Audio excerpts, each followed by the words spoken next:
Hello, चला एकदा तुम्हाला जय जयकार करायचं ना. चला, छत्रपती शिवाजी महाराज की, शिवाजी महाराज की, शिवाजी महाराज की. आता कसं वाटलं?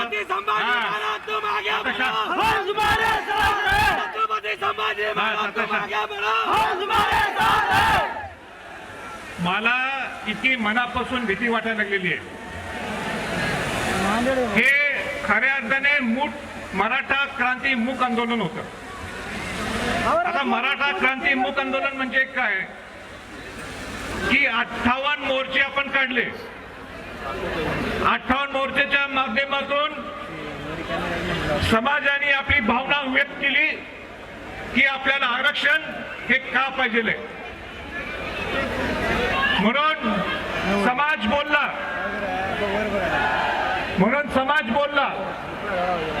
समन्वयक ज्यांनी सगळं नियोजन केलं त्या समन्वयक म्हटले की आता आम्ही बोललो. मग परत एकदा जसे नांदेडचे लोक इथं एवढ्या मोठ्या संख्येने इथं उपस्थित आहेत, तर एवढे लोक गोळा करायचे का? तर माझं स्पष्ट मत होतं की लोक बोललेत, आम्ही बोललो, आता लोकप्रतिनिधींनी बोलायला पाहिजे आणि बोलत असताना ते कृती करून दाखवावं, हा माझा संदेश होता.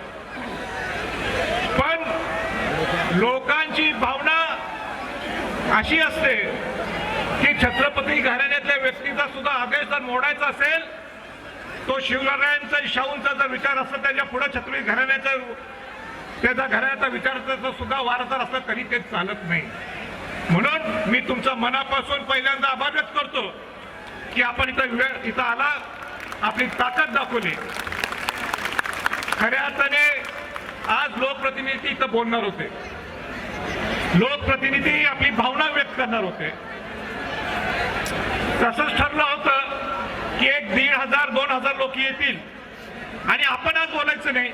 संभाजीराजे सुद्धा बोलणार नाहीत, संभाजी छत्रपती सुद्धा विचार मांडणार नाही आणि लोकप्रतिनिधी सांगतील की आम्ही ह्या वर्षात 2 वर्षात समाजासाठी काय केलं, याच्या पुढे आम्हाला काय करायचंय. पण कशी परिस्थिती निर्माण झालेली नाहीये. परिस्थिती ही वेगळी तयार झालेली आहे आणि म्हणून माझी लोकप्रतिनिधींना सन्मानपूर्वक इथं आलेले आहेत, खासदार आहेत, आमदार आहेत, जे इथं आलेले आहेत या लोकप्रतिनिधींचं मी मनापासून स्वागत सुद्धा करतो आणि माझं मनोगत सुरू करतो.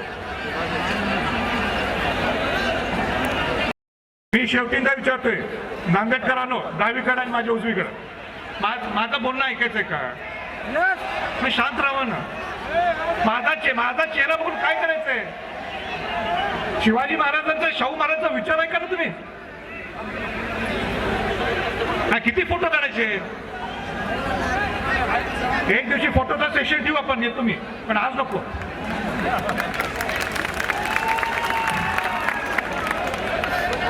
राजश्री छत्रपती शाहू महाराजांनी 1902ला बहुजन समाजाला आरक्षण दिलं. त्या बहुजन समाजाला आरक्षण देत असताना त्यांनी शिवाजी महाराजांचा मूळ मंत्र आत्मचिंतन केला आणि तो मूळ मंत्र हाच होता की स्वराज्य देत असताना शिवाजी महाराजांनी स्वराज्य हे नुसतं मराठ्यांसाठी नाही तर 18 पगड जात 12 बलुतेदारांसाठी दिलं.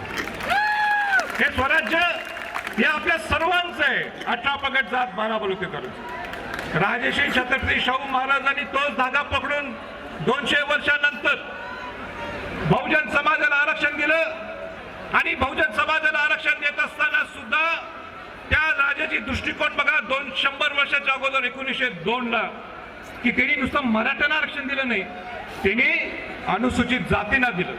ते सुद्धा मनुष्य आहेत, त्यांचा सुद्धा जन्म महाराष्ट्रात झालाय.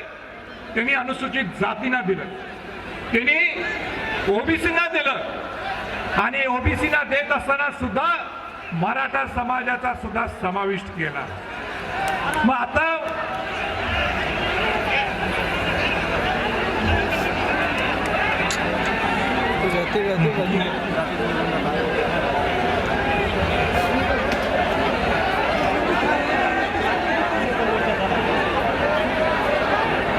आता मीडियाला विनंती आहे माझी, या मुलांची काही चूक नाहीये. हे ना तुम्ही मीडिया, तुम्ही सरकारला दाखवा काय लोकांच्या भावना आहेत. लोकशाहीचा आधार स्तंभ, तुमचं आधार कौतुक स्तंभ. करत असताना सुद्धा तुम्ही शिस्त पाळायला पाहिजे. हे चाटी आहे लोकशाहीची. तुम्ही शांत बसा. तर शाहू महाराजांनी आरक्षण हे सगळ्यात बहुजन समाजाच्या लोकांनी दिलं, मराठा समाजाचा समावेश होता. मग मला सांगा आज, मग या मराठा समाज, ज्या गरीब मराठा समाज, तो सुद्धा मराठवाड्याचा जास्त प्रामुख्याने जो हैदराबाद प्रॉव्हिन्स मध्ये होता, त्याच्यामुळे त्यांच्यावर अन्याय झाला नाही नुसता. ह्यांची बाजू कोण लढणार? आपण ठाऊन मोर्चे काढले, हे सगळं मान्य आहे. पुढं काय, आपला आवाज हा दिल्लीत सुद्धा उठायला पाहिजे, हा आपला आवाज महाराष्ट्रात सुद्धा उठायला पाहिजे. आणि म्हणून आमचं ब्रिज वाक्याच हे होतं की मराठा समाज बोललाय, लोकप्रतिनिधी बोलले, मराठा समाज बोललाय, आम्ही बोललोय समन्वय, आता लोकप्रतिनिधींनी बोलायला पाहिजे. मग मला एक सांगा, परवा संसद होतं, पार्लमेंट होतं दिल्लीत, हात वर करून सांगायचं, कोणी मला बघितलं का तिला बोलताना? कोणी मला बघितलं का बोलताना पार्लमेंट मध्ये?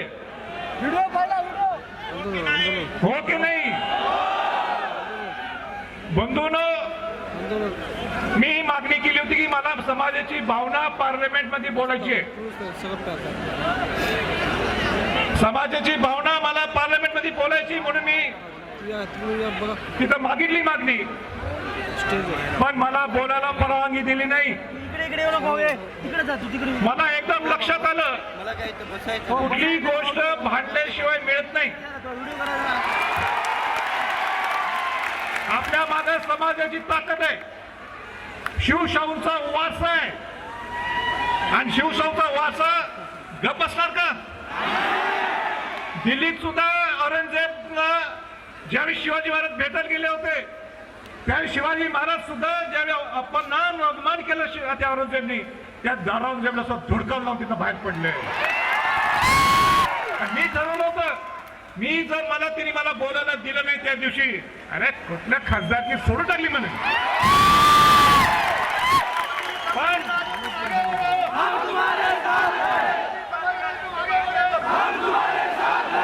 पण तिथं बोललो मी सुरुवातच केली की ज्या शाहू महाराजांनी पहिल्यांदा आरक्षण दिलं भारतात, आणि त्या पंतूला जर तुम्ही 2 मिनिटं बोलायला देत नसेल तर उपयोग काय माझा? मग आणि मग मला बोलायला दिलं. ज्यांनी त्या बोलण्यासाठी महाराष्ट्राच्या खासदारांनी ज्यांनी मदत केली, त्यांचा सुद्धा मी आभार व्यक्त करतो. आणि बोलत असताना काय बोललो मी? आता हा विषय तुम्ही सगळ्यांनी समजून घ्या. आरक्षण सगळ्यांनाच पाहिलंय, पण आरक्षण हा न्यायप्रविष्ट विषय. हे आरक्षण मिळवायचं कसं आपण? लक्षात घ्या, सुप्रीम कोर्टाने आपल्याला सांगितलंय, बंधूंनो लक्षात घ्या, नुसता शिवाजी महाराज जय जयकार करून चालणार नाही. 1 नाही 2 नाही 4 मी बोलायला लागलो. नुसता जय जयकार करून चालणार नाही, तर आपल्याला सर्वोच्च न्यायालयाने सांगितले की आपला मराठा समाज हा पुढारलेला आहे, हा फॉरवर्ड क्लास आहे, डॉमिनेटिंग क्लास आहे, हा सामाजिक मागास नाहीये, हा मराठा आरक्षणाला पारित होऊ शकत नाही. आणि म्हणून आपलं आरक्षण हे रद्द केलं. आता आरक्षण रद्द झाल्यानंतर पुढं काय करायचं? राज्य सरकार म्हणते केंद्र सरकारची जबाबदारी आहे. केंद्र सरकार म्हणते 127व्या घटना दुरुस्तीत हे राज्याची जबाबदारी आहे, राज्याला अधिकार दिले, हे करून टाका. आपल्याला काय पाहिजे? तुम्ही काय भांडते आम्हाला काही घेणं देणं नाही. आम्हाला समाजाला आरक्षण कसं टिकणार, आरक्षण कसं मिळून देतात त्याच्याकडे आमचं लक्ष आहे. आता काय पर्याय? पहिला पर्याय काय? जे आपलं आरक्षण उडल्यानंतर,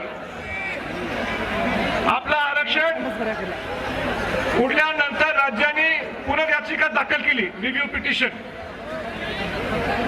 पिटिशन दाखल केल्यानंतर माझा प्रश्न आहे सरकारला, काय तुम्ही पाठपुरावा केलाय आत्ताच्या राज्य सरकारला? काही केलेला नाहीये. त्यांनी सांगावं मला, मी त्यांच्या समोर जायला तयार. दुसरा मुद्दा काय, दुसरा महत्वाचा मुद्दा काय की ज्यावेळी तुमचं आरक्षण रद्द झालं, तुमचं आरक्षण रद्द झाल्यानंतर तुम्हाला परत आरक्षण मिळवायचं असेल तर तुम्हाला सामाजिक, शैक्षणिक, आर्थिक मागास हे सिद्ध करावे लागेल. आता राज्य सरकार काय म्हणते? आरक्षण उडवलं आमचं सर्वोच्च न्यायालयाने. आता केंद्राने 50% कॅप वाढवायला पाहिजे. मी सुद्धा ही मागणी केली आहे, ही मागणी मी सुद्धा केलेली आहे. पण 50% कॅप वाढवायचा असेल तर तुम्ही तर काय तर पुढारलेला वर्ग आहे. तुम्ही मागास, सामाजिक मागास आर्थिक नाहीये. तुम्ही सामाजिक आर्थिक मागास झाल्याशिवाय तुम्हाला 50% कॅप सुद्धा तिथं वाढवता येत नाही. म्हणून पहिल्यांदा राज्य सरकारने काय करायला पाहिजे, आणि प्रामुख्याने मराठा समाजाचे जे उपसमितीचे जे नांदेडकर आहेत, नांदेडचे सुपुत्र, त्यांनी जबाबदारी घ्यायला पाहिजे. आज कुठे दिसत नाही तिथं. तर त्यांनी जबाबदारी घ्यायला पाहिजे आणि सामाजिक मागास पहिलं सिद्ध करा, ह्याच्यावर बोला. पहिलं तुम्ही सामाजिक, शैक्षणिक, आर्थिक मागास करा. जसं गायकवाड कमिशन, जे गायकवाड सुपुत्र तिथले, जे तिने आपल्याला सामाजिक मागास पूर्वी केलं होतं. आता ज्या भोसले समितीने जे त्याच्यातल्या त्रुटी काढल्या, ते त्रुटी परत अंमलात आणा आणि तुम्ही एक नवीन प्रवर्ग करून, जो प्रवर्गामध्ये जे कोण लोक घातलेत ते सुद्धा काय भोग असतात मी दाखवून देतो. त्याच्या दोन लाख पोलिसच्या केसेस आहेत आणि ते आपल्याला सामाजिक मागास सिद्ध करणार आहेत, नाही करणार. त्याच्यात सुद्धा बदल व्हायला पाहिजे. हे सगळं होत असताना हे झाली राज्याची जबाबदारी. काय राज्याची जबाबदारी आहे? सामाजिक मागास सिद्ध करायला पाहिजे. आपल्याला एक वेगळा प्रवर्ग तयार करून मग आपण 50% वरची जी कॅप आहे त्याच्याबद्दल विचार करू शकतो सेंट्रल गव्हर्नमेंटमध्ये. आता केंद्राची काय जबाबदारी आहे? केंद्र काय म्हणते? 127 घटना दुरुस्तीमध्ये जिथं आम्ही सर्वांनी परवा मतदान केलं, म्हणते की राज्याला अधिकार देऊन टाकले जातात. अहो, राज्याला अधिकार देऊन म्हणजे काय केले तुम्ही? राज्याला अधिकार काय दिले की तुम्ही आरक्षण द्या. आरक्षण द्यायचं कुठनं? आरक्षण द्यायचं कुठनं? इंदिरा साहनी केस काय म्हणते? इंदिरा साहनी केस म्हणते की 50%च्या वर तुम्ही देऊ शकत नाही. तुम्ही एसीबीसी झाला तरी 50%च्या वर तुम्ही देऊ शकत नाही. परत उडून टाकलं आपलं. मग कसं मिळणार आपल्याला? त्याला एकच पर्याय. केंद्रातल्या सगळ्या खासदारांना माझी विनंती आहे आणि केंद्रातल्या सरकारला माझी विनंती आहे, जर द्यायचं असेल आपल्याला, जर तुम्ही अधिकार दिला असेल 127 घटना दुरुस्तीत, ते तुम्ही अनेक अमेंडमेंट एक घटना दुरुस्ती करायला पाहिजे. जे मी परवा माझ्या पार्लमेंटमध्ये मांडलं, ते काय म्हणतात सर्वोच्च न्यायालय की मराठा समाजाला इंदिरा साहनीमधला 50% आरक्षणच्या वर सुद्धा द्यायचं असेल राज्यांनी, तर आपल्याकडं फार फ्लंग, इंग्लिशमध्ये मी मराठीत सांगतो काय, फार फ्लंग अँड रिमोट ही परिस्थिती पाहिजे. म्हणजे तुम्ही दूरवर, म्हणजे डोंगरात राहणारे पाहिजे किंवा एकदम दुर्गम भागात राहणारा व्यक्ती पाहिजे. आता हे जर तुम्ही कंडिशन लावली तर राज्याला अधिकार सुद्धा देऊन आपल्याला 50%, आपण 50%च्या वर गेलो, 52% आपलं आरक्षण आहे. मग आपल्याला हे आरक्षण कसे देणार? हा प्रश्न माझा केंद्र सरकारला आहे. हा माझा प्रश्न आहे सगळ्या खासदारांना आहे. म्हणून दोन गोष्टी वेगळ्या आहेत. केंद्राने केंद्राची जबाबदारी पार पाडायला पाहिजे. केंद्राने काय जबाबदारी पार पाडायला पाहिजे? परत सांगतो, तिने आपल्याला अमेंडमेंट बदलायला पाहिजेत. काय अमेंडमेंट बदलायला पाहिजे की दूरवर आणि दुर्गम हा बदल करून भौगोलिक परिस्थिती जी आपली आहे, आपली गरीब मराठ्यांची परिस्थिती आहे, ती सांगायला पाहिजे. दुसरा मुद्दा त्यात काय, केंद्र सरकारचा, उद्या तुम्हाला हे करायचं नसेल ना, मग तुम्ही 50%चा कॅप आम्हाला वाढवून द्या. 50%च्या वर आरक्षण, मग ते पटेल ना असू दे, गुजर ना असू दे, मराठा असू दे, आणि इतर राज्यात जसं जसं आरक्षण तसे जे ज्या लोकांना, जे बहुजन समाजाचे लोक, त्यांना देऊन टाका. हे केंद्राची जबाबदारी. राज्याची काय जबाबदारी आहे? परत एकदा सांगतो, राज्याची जबाबदारी आहे उपसमितीचे अध्यक्ष, याच्यावर तुम्ही बोलायला पाहिजे. तुम्हाला जर सामाजिक मागास, शैक्षणिक, आर्थिक मागास जर या मराठा समाजाला, गरीब मराठा समाज परत केलं नाही तर हे आरक्षण कोणालाही मिळू शकत नाही. ह्याच्यावर बोला. माझी डिबेट 1 to 1 माझी डिबेट तयार करा. चला मराठा समाजाच्या वतीनं मी वकील नाहीये, पण वकिलासारखा तर माझी भाषा झाली आहे की नाही? हा? माझी भाषा वकिलासारखं बोलतो की नाही? जरा वकील वाटायला लागलं की नाही मी? तर माझी उलट समाजाला विनंती आहे, जेव्हा तेच सरकारमधले राज्यातले केंद्रातले लोक येऊन देत माझ्या समोर बसून देत आणि मी सुद्धा बसतो. पण ह्याच्यावर बोलायला पाहिजे आरक्षणाच्या बाबतीत, ह्याच्यावर कोण बोलत नाही. तिथं आले दिल्लीत, कोण आले दिल्लीत? नांदेडचे सुपुत्र. ते दौरा केला, अनेक लोकांना भेटले, शिवसेनेतल्या लोकांना भेटले, तिथं काँग्रेसच्या लोकांना भेटले. पण त्यांना संभाजीराजांना भेटायला वेळ नव्हता. का संभाजीराजांना भेटायला वेळ नव्हता? नांदेडकरांनी त्यांना प्रश्न विचारावा, त्यांना का भेटले नाहीत? आज नाही, 2007 पासून राजकारण विरोध करतोय, मग आम्हाला भेटले नाही. ठीक आहे, नाही भेटले, पण समाजाला दिशाहीन करणं हे चालणार नाही. त्याच्यासाठी संभाजी छत्रपती बसला येतात.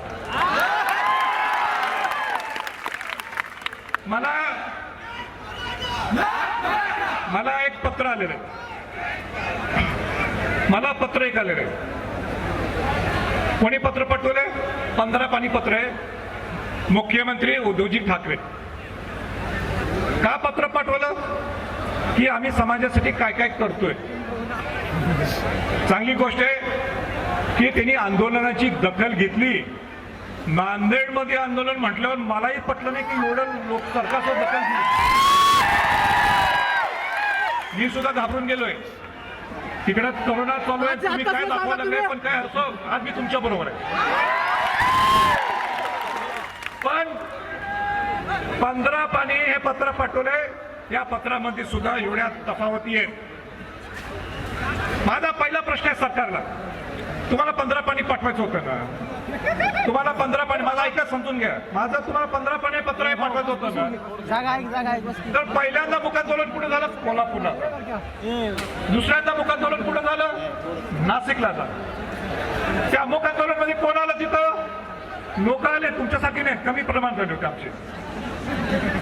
नांदेडकरचा नाद करू शकत नाही. तिथं किती लोक आले? कमी आले. सगळे मंत्री आले, सगळे मंत्री आले त्या कार्यक्रमाला, त्या मुक आंदोलनाला. सगळे आमदार आले, सगळे खासदार आले. नाशिकच्या मुक आंदोलनाला कोण आलं? परत लोकप्रतिनिधी आले, लोक आले. लोकप्रतिनिधी कोण होते? सगळेजण होते. मंत्री, त्यांचं नाव मला मुद्दाम घ्यायचंय, ओबीसी समाजाचे नामदार भुजबळजी सुद्धा तिथं आले. काय असं आले? त्याचा कौतुक करा तुला. पण बाकी सगळे खासदार आले, बाकी सगळे आमदार आले.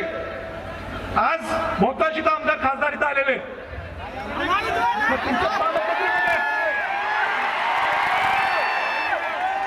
तुम्हाला जर प्रामाणिकपणाने हे पत्र द्यायचं होतं, तुम्हाला जर हे प्रामाणिकपणाने पत्र द्यायचं होतं, तर पालकमंत्र्यांनी आमच्या हातात द्यायचं होतं. उपसमितीचे अध्यक्ष आहेत ते, नुसते पालकमंत्री नाहीत, मराठा उपसमितीचे अध्यक्ष आहेत. हे चालते का? नाही चालत. आम्ही हे पत्र स्वीकारत नाही. आणि का स्वीकारत नाही मला सांगायचंय.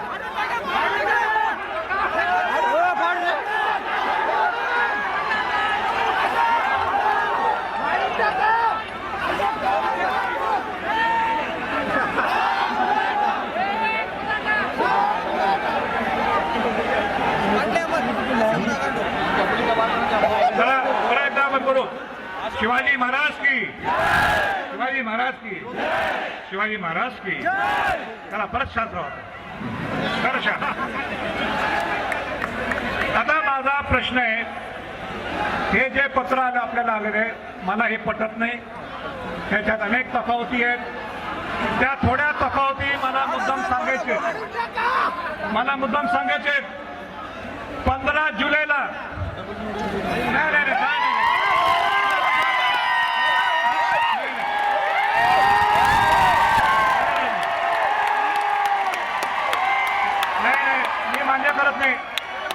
मी मान्य करत नाही करत.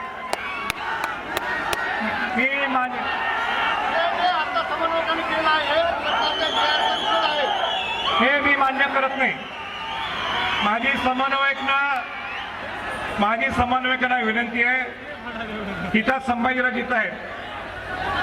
समन्वयकांना माझी विनंती आहे. संभाजी छत्रपती इथं आहेत. छत्रपती घराण्यातला व्यक्ती आहे. मी शिस्त पाळणारा माणूस आहे. म्हणून मी असताना अशा गोष्टी मला चालवून मी देणार नाही. मला जे बोलायचं ते मी बोलतो. तुम्हाला नाही पटलं तर तुम्ही करा नंतर. आता मला सांगायचंय या पत्रात सगळ्यात महत्वाचं आहे. बाबांनो ऐका, मी काय म्हणतो ऐका.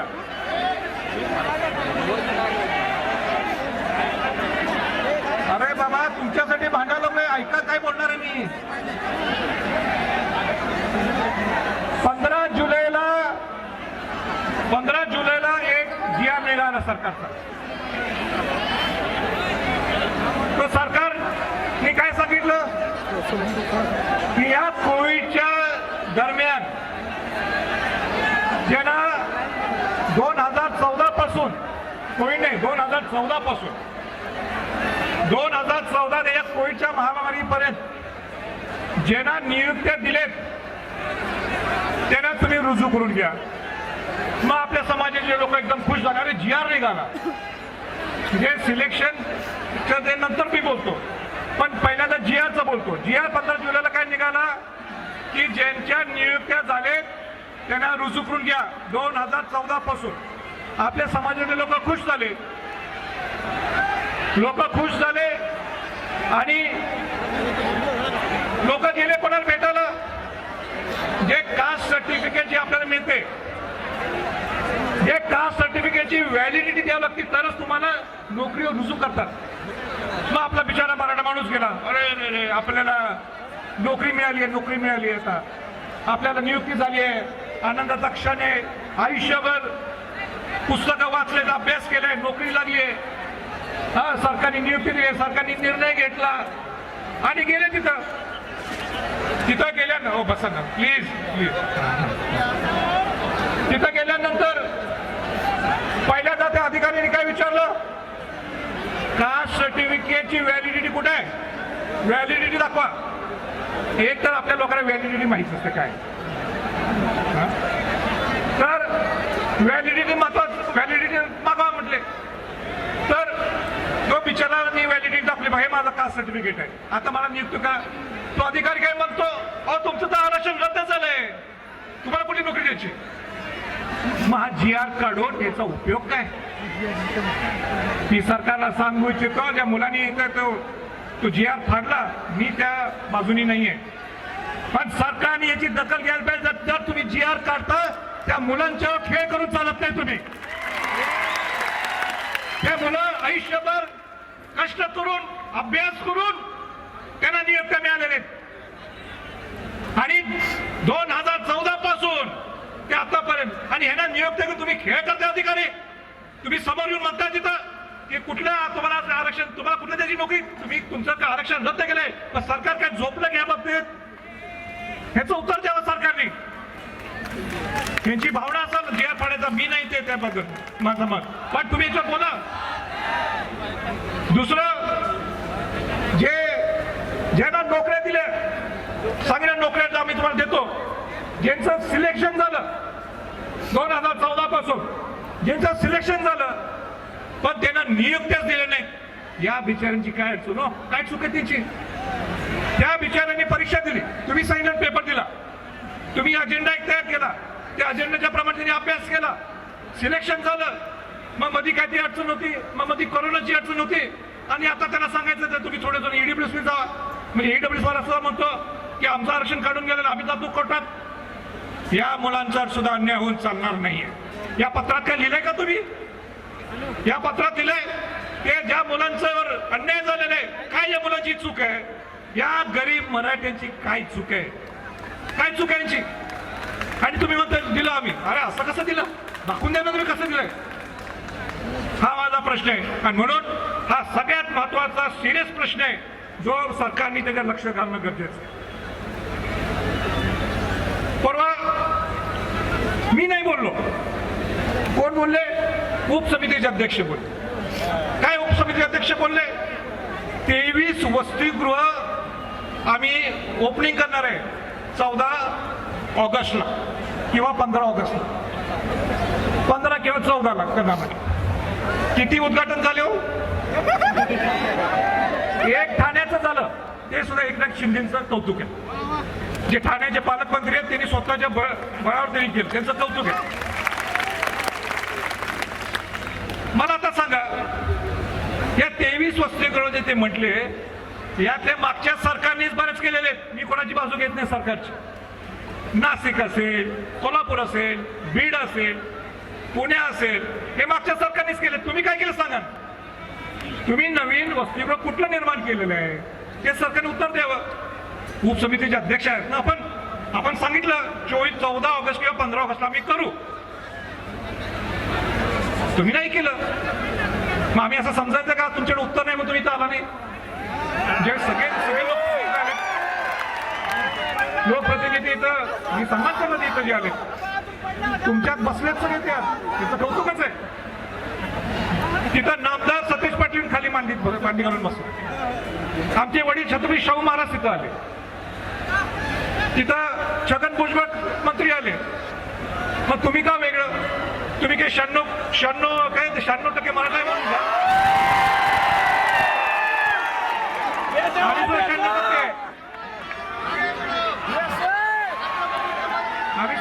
96% मराठा आहे. तर संभाजी छत्रपती खाली मांडीला मांडी घालून बसू शकतो. संभाजी छत्रपती खाली बसू. मुस्लिम सुद्धा त्यांनी विमान करून आला का बाबा समाजाची मुसलमान आहे तो, पण आपण समाजाच्या बरोबर म्हणून प्लेन पकडून आला. तुम्ही नाही येऊ शकत? असं नाही चालणार, हे बरोबर नाही. ते प्रकाश आंबेडकर ते बहुजन समाजाचे बाबासाहेब आंबेडकरांची नातू का आले तिथं? गरीब मराठ्यांच्यावर अन्याय व्हायला नाही, गरीब मराठ्यांना न्याय द्यावा. त्या प्रकाश आंबेडकरांचं सुद्धा मला कौतुक करायचं. काय घेणं देणं नाही. त्यांचं काय आपण आरक्षण मागतोय का? नाही मागत. मग आणि लगेच बोलतात आरक्षणाच्या बाबतीत. संभाजी राजेंनी 50%च्या आत का बोलत नाहीत? अरे जे बोलतात मला त्याला सांगायचंच आहे. मागच्या सरकारने निर्णय काय घेतला? मागच्या सरकारने निर्णय हा घेतला, जे देवेंद्र फडणवीस यांचं सरकार होतं, की ज्यांना आरक्षण दिलं जाते एससी, एसटी आणि ओबीसी, हे ना धक्का न लावता आम्ही आरक्षण देणार. आताच्या सरकारने काय म्हटलं? उद्धव ठाकरे सरकारने त्यांनी सुद्धा सांगितलं की ज्यांना आरक्षण दिलं जातं एससी, एसटी, ओबीसी, त्यांना धक्का न लावता आम्ही आरक्षण देऊ. महाराष्ट्राचे ज्येष्ठ नेते पवार साहेब काय म्हटले?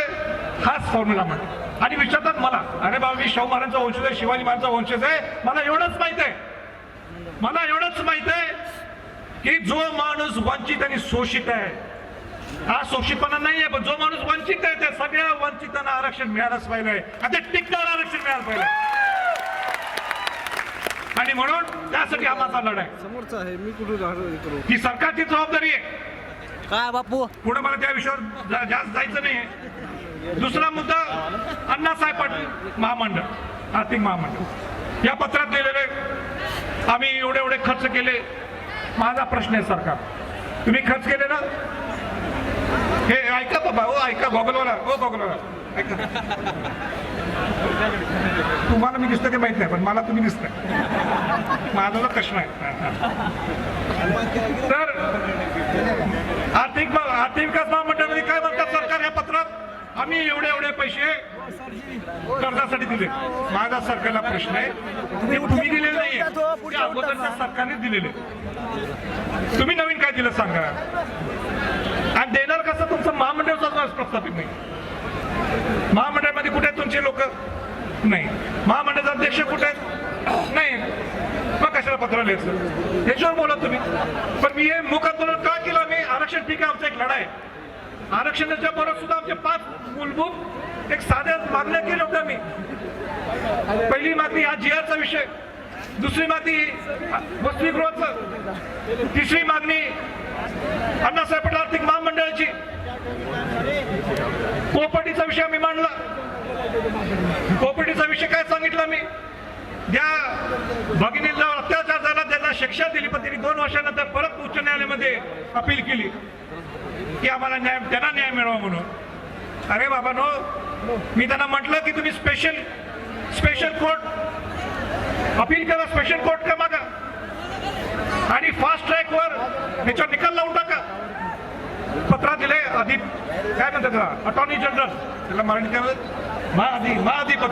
महाधिवक्ता, त्यांनी सगळं प्रवाह त्यांनी सगळं सुरू केलं, सगळं सुरू केलं. काय हे जे केव्हा बोलले माहिती का, 2 महिन्याच्या अगोदर जेव्हा आम्ही सगळे समन्वयक सगळे बसलो होतो त्यांच्या बरोबर, हीच भाषामध्ये फरक नाही. फरक एवढाच आहे की त्यावेळी जे बोलले ते पत्रात लिहिले. 2 महिने थांबलो ना मी, किती महिने थांबायचं आम्ही. या गरीब मराठ्यांना सुद्धा ज्या तुमच्या गोष्टी हातात हे करून द्या ना तुम्ही. आरक्षण नाही ना, ह्या गोष्टी करून द्या तुम्ही. गुन्ह्याचा विषय मगाशी ठराविक समन्वयक बोलले, आपले सूत्रसंचालन माधव व्यवसाय बोलत असताना ते बोलले की गुन्ह्याचा विषय आम्ही तिथं काढला मिटिंगमध्ये. आता काय म्हणतात सगळे गुन्हे आम्ही मागावर घेतले. मला सांगायचं समन्वयक आहे, समन्वयक आहे, तुम्ही सांगा तुमचे गुन्हे मागा घेतलेत का, हात वर करा. आता हे काय खोटे बोलतात का, ह्याचे तुम्ही गुन्हे का मागे घेत नाही मग. हे काय आतंकवादी आहेत का, काय नक्सलाईट आहे,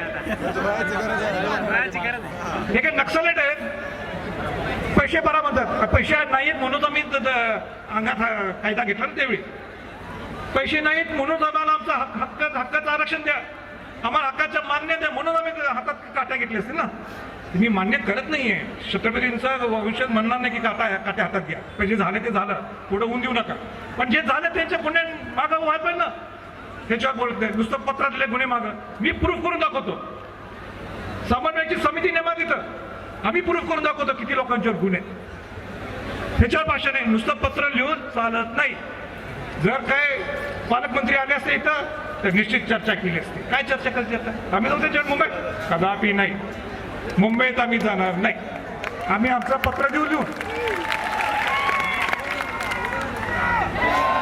एक चांगली गोष्ट झालेली आहे त्यातल्या त्यात.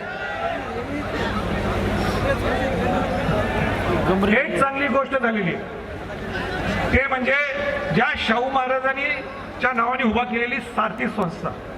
आरक्षण, मी मोठं स्टेटमेंट करतोय, आरक्षणाच्या तोडीने जर आपल्या मराठा समाजाला न्याय मिळवून द्यायचा असेल, त्या गोर गरीब मराठा समाजाला कुठेतरी न्याय मिळवून द्यायचा असेल, मग तो स्किल डेव्हलपमेंट असेल, स्कॉलरशिप असेल, किंबहुना अनेक गोष्टी तारा दूत असेल, या सगळ्या गोष्टी साथीच्या माध्यमातून घ्याव्या लागतात. ती स्वायत्ता त्या कंपनीला मिळावी म्हणून आमचा प्रयत्न तर स्वायत्ता मिळालेली आहे. नुसतं तिथं अजित पवार असल्यामुळे अजित पवारांना मी सांगितलं की आम्हाला पहिलं उपकेंद्र सुरू करा कोल्हापुरात. की लगेच 26 जुलैला शाहू महाराजांच्या जयंतीच्या दिवशी 26 जुलैला उपकेंद्र सुरू केलं, पुण्यात सुरू केलं. काय ते तिथं मुवमेंट चालू झालेली. अजित पवारांनी मला फोन करून सांगितलं, परवा ज्यावेळी आंदोलन चालू होतं त्यावेळी त्यांनी सांगितलं की आपण समजा 700 कोटी दिले, 1000 कोटी दिले आणि ते खर्च जर झाले नाही, जर ते पैसे खर्च झाले नाही, मला वाईट वाटले असे का बोलायला कोण, पण मला थोडा मुद्दा त्यांचा पटला. आता समजा आपण पैसे दिले 500 कोटी रुपये आणि खर्च आपला झाला 100 कोटी, पुढच्या वेळी किती रुपये मिळणार आपल्याला? 500 नाही मिळणार, 101 मिळतील की 90 मिळतील. त्यापेक्षा तिने मार्ग काय सांगितलं, ते म्हणलं तुमचा एक माणूस तिथं द्या राजे, तुमचा एक माणूस द्या, जेवढं सारथी मागणी करेल पैसे, जर मी ते पैसे दिले नाहीत तर तुम्ही माझ्यासमोर मला कुठं सांगायचं सांगा, तिथं आंदोलन तुम्ही करा. एकच माणूस जिने मला पुढाकार करून मला फोन केला. जे कौतुक आहे, जे चुकीचं आहे चुकीचंच आहे. संभाजी छत्रपतींची जबाबदारी ही आहे, जो बरोबर त्याला शाबासकी, व्हेरी गुड म्हणायचं, जो चुकला त्याला पकडायचं. आणि म्हणून कोणाला काय पकडायचं असेल तुम्ही मला सांगा, मी आहे. कोणाला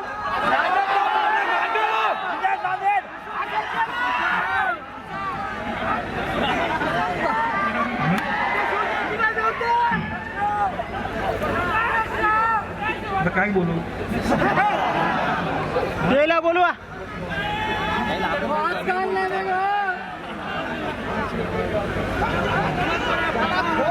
बरेच माझ्या मागणं हे चालू आहे काय प्रॉम्प्टिंग. राजेने नेमकं काय बोलावं, पण मी स्वतः हुशार झालो की नेमकं काय बोलायला पाहिजे. पण एक लक्षात घ्या बंधूंनो, ही जी गर्दी झालेली आहे, काय झाली आहे, ही गर्दी झालेली आहे. मी त्यांचा तुमच्या पालकमंत्र्यांचा शब्द मी वापरणार नाही, विराट. हां, मी काय बोलणार, समाजाच्या भावना पोटी समाजाला काहीतरी न्याय मिळावा, गरीब मराठ्यांसाठी अन्याय होऊ नये, गरीब मराठ्यांना कुठेतरी आमच्या पुढच्या पिढीला काहीतरी मिळू नये म्हणून ही लोकांची गर्दी जमली.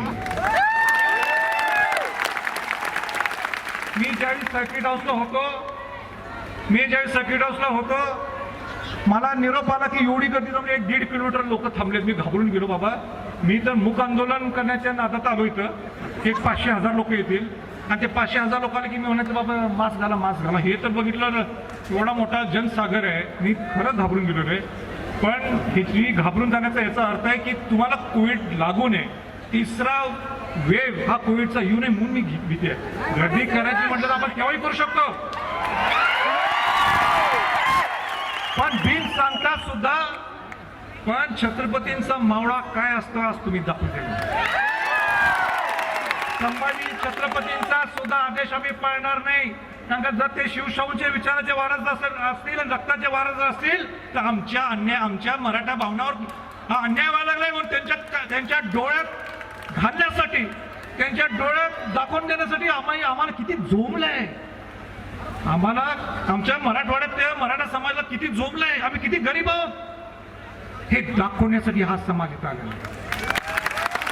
माझी म्हणून सरकारला विनंती आहे, अजूनही वेळ हातातनं गेलेली नाहीये. सरकारला विनंती करायला पाहिजे. अजून संभाजीराजे सगळ्या समन्वयकांनी केव्हा सांगितलं नाही की गर्दी करा नाही या. पहिल्या दिवशीपासून माझ्या हातात जो विषय होता मी पेटू शकलो तर संभाजीराजे पेटवणारा माणूस नाहीये. मी माझ्या त्या घराण्यात माझा जन्म झालाय, त्या घराण्यात माझा जो जन्म झालाय तो लोकांना घेऊन जायचंय, लोकांना शिस्त सांगायची असते, लोकांना न्याय द्यायचा असतो, त्याच्यासाठी माझा जन्म आहे.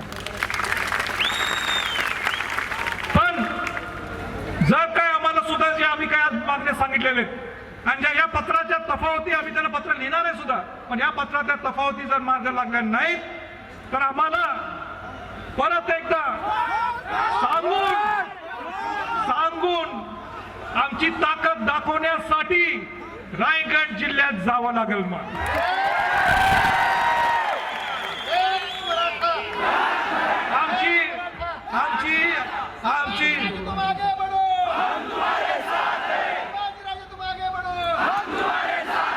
आमची इच्छा नाहीये रायगडला जायची, आमची इच्छा नाही आंदोलन करायची. या कोविडच्या महामारीमध्ये तिसऱ्या वेळेमध्ये परत लोकांना ते गाडायचं आहे, आमचा अजिबात विषय नाहीये. पण तुम्ही सुद्धा दखल घेणं गरजेचं आहे. तुम्ही सुद्धा या मराठा समाजाला न्याय मिळवून द्यायचा आहे. नुसतं केंद्र आणि राज्य नुसतं तुमच्यात जी मारामारी चालू आहे ती नको आहे आम्हाला. केंद्राने केंद्राची जबाबदारी घ्यायला पाहिजे, राज्याने राज्याची जबाबदारी घ्यायला पाहिजे. केंद्राने सांगायला पाहिजे हो तुम्ही सामाजिक मागास सिद्ध करूया, कांदा आम्ही 50%चा कॅप कसा वाढवतो आम्ही बघू. केंद्राने सांगायला पाहिजे की फार फ्लंग अँड रिमोट म्हणजे की दूरवर आणि दुर्गम हे वाक्य आम्ही बदलतो आणि भौगोलिक परिस्थितीप्रमाणे आम्ही हा बदल करून देतो. हे केंद्राची जबाबदारी आहे आणि राज्याची काय जबाबदारी आहे. उपसमितीच्या अध्यक्षांना आणि मुख्यमंत्र्यांना मला सांगायचंय ते म्हणजे पहिल्यांदा तुम्हाला सामाजिक मागास जर सिद्ध करायचं असेल तरच तुम्हाला आरक्षण मिळू शकते. सामाजिक, शैक्षणिक आणि आर्थिक नुसतं सेंट्रल गव्हर्नमेंटची जबाबदारी बॉल त्यांच्या चेंडूत आहे आणि सेंटर म्हणते आता आम्ही राज्याला अधिकार दिलेत, हा चेंडू तुमच्यात आहे. हे चेंडू खेळायचा बंद करा आणि खऱ्या तर समाजाला न्याय कसा हे बघा. आणि जर का हे विषय निष्पन्न होत नसतील तर नांदेडकरांनी जरी मला ताकद दिली आहे, समन्वयक ताकद दिली आहे, मग बाकीच्या गोष्टी सुद्धा दूर नाहीये. वेळ प्रसंगी आम्हाला जायचं नाही मुंबईत लॉंग मार्चला, आम्हाला जायचं नाहीये लॉंग मार्च, पुण्यापासून लॉंग मार्च नाही करायचं आम्हाला. लोकांना आम्हाला वेटीस धरायचं नाही. आम्हाला दिल्लीला सुद्धा जायचं नाहीये, लोकांना इथून दिल्लीत न्यायला.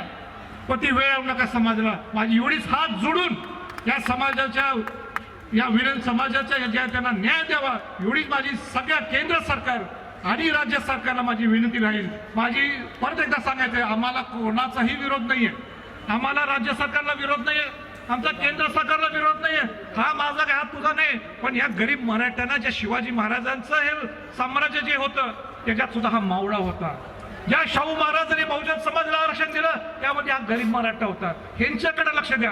वॉर फुटिंगवर युद्ध पातळीवर समिती नेमा आणि या गरीब मराठ्यांना न्याय द्या. नुसतं एक पत्र देऊन ह्याचं सार्थक होत नाही अशी मला या प्रसंगी सांगायचं आहे. आणि परत एकदा माझी सगळ्यांना विनंती आहे, हा कोविडचा महामारीचा काळ आहे, आपण सगळ्यांनी मास्क घातले नाहीत, मास्क घालावेत. अजूनही आपल्या हातात हा कोविड हा जो शत्रू आहे आपला, त्या शत्रूला सुद्धा बाहेर काढायचं आपल्याला. त्याच्यासाठी आपल्या सर्वांना विनंती आहे, तुम्ही त्याला काय म्हणतात, खरे मराठा, तुमच्यात एक वेगळी ताकद आहे मान्य आहे, पण तब्येतीच्या पुढं काही नाही. पण तब्येतीच्या पुढं काही नाही. म्हणून जाताना सुद्धा सगळ्यांनी मास्क घाला. आणि लोकप्रतिनिधी जे इथं आले त्यांचा सुद्धा मी परत एकदा कौतुक करतो. आज तुम्हाला बोलायला त्याची संधी होती, पण तुम्ही सुद्धा स्वतः बघितलंय वातावरण